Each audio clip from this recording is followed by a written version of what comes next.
¿Qué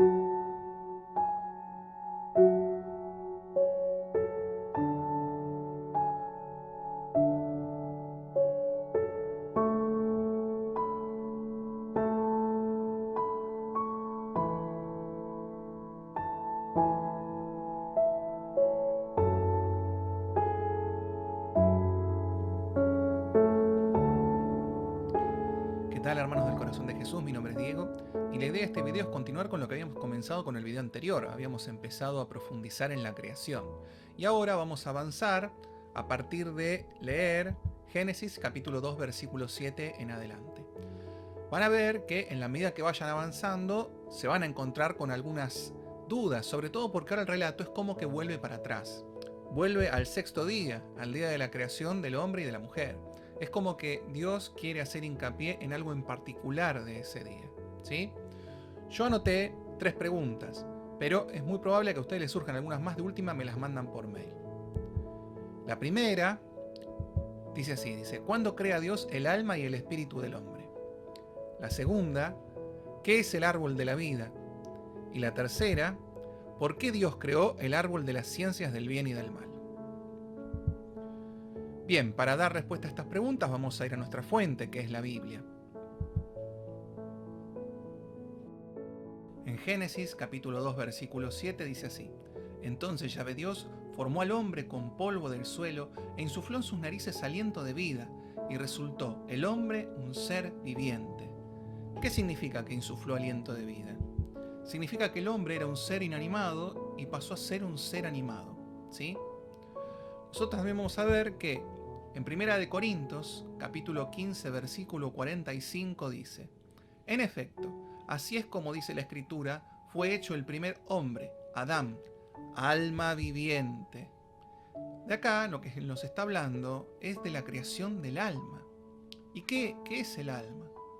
El alma es lo que anima al cuerpo. De ahí viene la palabra alma, de ánima, ¿sí?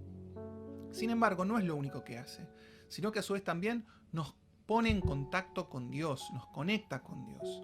¿Por qué? Porque el hombre fue hecho a imagen y semejanza de Dios. Y ser hecho a semejanza de Dios implica tener acceso a la vida de la gracia, y en eso tiene que ver nuestra alma, ¿sí? Ahora, para nosotros, tanto el alma como el espíritu son términos equivalentes, ¿sí? Sin embargo, cuando empezamos a avanzar en la escritura, nos vamos a encontrar, por ejemplo, con una de las cartas de San Pablo, primera de Tesalonicenses, capítulo 5, versículo 23, que dice: que Él, el Dios de la paz, os santifique plenamente, y que todo vuestro ser, el espíritu, el alma y el cuerpo, se conserve sin mancha hasta la venida de nuestro Señor Jesucristo. ¿Por qué hace una distinción entre alma y espíritu San Pablo? Porque las cartas de San Pablo están escritas en griego, y en griego la palabra alma y la palabra espíritu significaban cosas distintas. ¿Por qué fueron escritas en griego? Porque era el lenguaje que se utilizaba en la época, era el lenguaje más difundido, como por ejemplo ahora puede ser el inglés. Nosotros tenemos que saber, sin embargo, que la palabra alma y la palabra espíritu son términos equivalentes, y que el alma del hombre fue creada el sexto día. Si seguimos avanzando en la escritura, nos vamos a encontrar con que nos empieza a hablar de unos árboles que plantaron en el centro del paraíso, ¿sí? El primero del que nos habla es del árbol de la vida. Entonces, ¿qué es el árbol de la vida? Génesis capítulo 2 versículo 9 dice así: Yahvé Dios hizo brotar del suelo toda clase de árboles deleitosos a la vista y buenos para comer, y en el medio del jardín el árbol de la vida y el árbol de las ciencias del bien y del mal. Acá Dios nos presenta al árbol de la vida, pero no nos cuenta nada de su fruto. Más adelante, en Génesis capítulo 3 versículo 22 dice: Tome del fruto del árbol de la vida, lo coma y viva para siempre. ¿Qué significa? Que si comemos del fruto del árbol de la vida, tenemos acceso a la vida eterna. Ahora bien, Jesús habló de esto en el Evangelio. Nosotros leemos en San Juan capítulo 6 versículo 51 que dice Jesús: Yo soy el pan vivo bajado del cielo. Si uno come de este pan, vivirá para siempre, y el pan que yo le voy a dar es mi carne por la vida del mundo. Más allá del significado literal que tiene el Génesis, también nos vamos a encontrar con muchas prefiguraciones, con anticipo de lo que va a venir. Y es así como nos damos cuenta que este fruto del árbol de la vida también es prefiguración. ¿Prefiguración de qué? De la Eucaristía. Y si el fruto es prefiguración de la Eucaristía, ¿de qué será prefiguración el árbol? Nosotros más adelante, en San Lucas, capítulo 1, versículo 42, leemos: y exclamando con gran voz dijo: bendita tú eres entre todas las mujeres, y bendito el fruto de tu vientre. Esto se lo dice Santa Isabel a su prima, la Santísima Virgen María. María es la respuesta. Este árbol de la vida es prefiguración de la Virgen María, cuyo fruto es Jesús, y nosotros comemos para heredar la vida eterna. Es más, esto también nos hace pensar, ¿no? Si tan puro es el fruto, ¿cuán puro es el árbol? ¿Sí? Por eso podemos hablar de que la Virgen María es pura, ¿sí? Es purísima.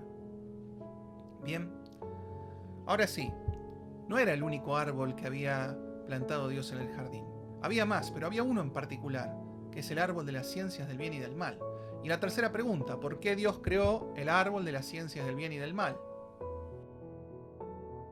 En Génesis capítulo 2 versículo 9 leemos: Yahvé Dios hizo brotar del suelo toda clase de árboles deleitosos a la vista y buenos para comer, y en el medio del jardín el árbol de la vida y el árbol de las ciencias del bien y del mal. Hasta acá nos presenta el árbol, pero no nos dice nada del fruto. Más adelante, en Génesis capítulo 2 versículo 16 dice: y Dios impuso al hombre este mandamiento: de cualquier árbol del jardín puedes comer, mas del árbol de las ciencias del bien y del mal no comerás, porque el día que comieres de él, morirás sin remedio. ¿Qué significa esto? ¿Que el fruto del árbol de la ciencia del bien y del mal es venenoso? ¿O que el árbol es malo? No, Dios hizo todo bien. ¿Dónde dice eso? En Génesis capítulo 1 versículo 31 dice: vio Dios cuanto había hecho, y todo estaba muy bien. Y atardeció y amaneció, día sexto, todo estaba muy bien. Y entonces, ¿por qué les prohibió que comieran del árbol de la ciencia del bien y el mal? Cuando nosotros éramos chicos, nuestros papás no nos explicaban lo que era la electricidad. Directamente nos decían: no metas los dedos en el enchufe. Recién, con el pasar del tiempo y aprendiendo de nuestros mayores, nos fuimos dando cuenta que ya no había una prohibición en nuestra vida, sino que era algo lógico no meter los dedos en el enchufe. En la creación, cuando Dios es el hombre y la mujer, Él esperaba que ellos tuvieran tiempo suficiente como para ir creciendo al lado de Dios, como que para que pudieran ir incorporando sabiduría y entendimiento. Y tal vez, el día de mañana, de la mano de Dios, podrían llegar a comer de ese árbol si así Dios lo quería. Sin embargo, ellos se adelantaron. Y muchas veces a nosotros también nos pasa que nos adelantamos al juicio de Dios. Creemos que podemos juzgar mejor que Él. Y es así como empezamos a meternos en líos, porque no es tan fácil discernir entre el bien y el mal. Muchas veces nos hacemos muchas preguntas, porque no es todo blanco o negro. Hay muchos grises. Y a veces tomamos decisiones que nos generan mucha carga. Cargas sobre nosotros, cargas sobre otros también. Estas cargas son cosas que a veces podemos llegar a llevar toda nuestra vida. Y es así como leemos más adelante en San Mateo capítulo 16 versículo 24: si alguno quiere venir en pos de mí, niéguese a sí mismo, tome su cruz y sígame. Jesús sabe que llevamos grandes cruces sobre nuestras espaldas. Y lo sabe porque Él también la cargó.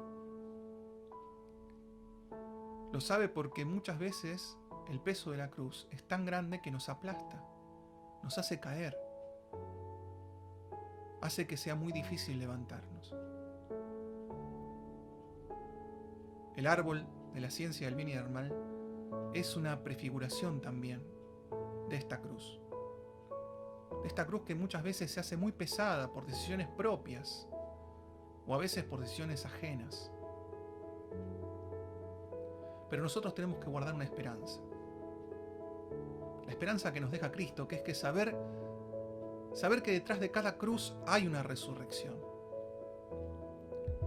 Saber que no estamos solos en este camino. Saber que Cristo es nuestra esperanza. Por eso yo ahora les quiero dejar una pregunta, algo como para que mediten. Cuando tienen algún problema, cuando tenemos algún problema, ¿somos de pedir sabiduría y entendimiento? ¿Somos de acercarnos a Dios para preguntarle qué hacer? ¿O nos mandamos a tratar de resolverlo porque a veces no queremos esperar los tiempos de Dios y recién empezamos a pedir con insistencia cuando ya está muy pesada la cruz? Bueno, esto es todo por ahora. Los veo en el próximo video. Que Dios los bendiga.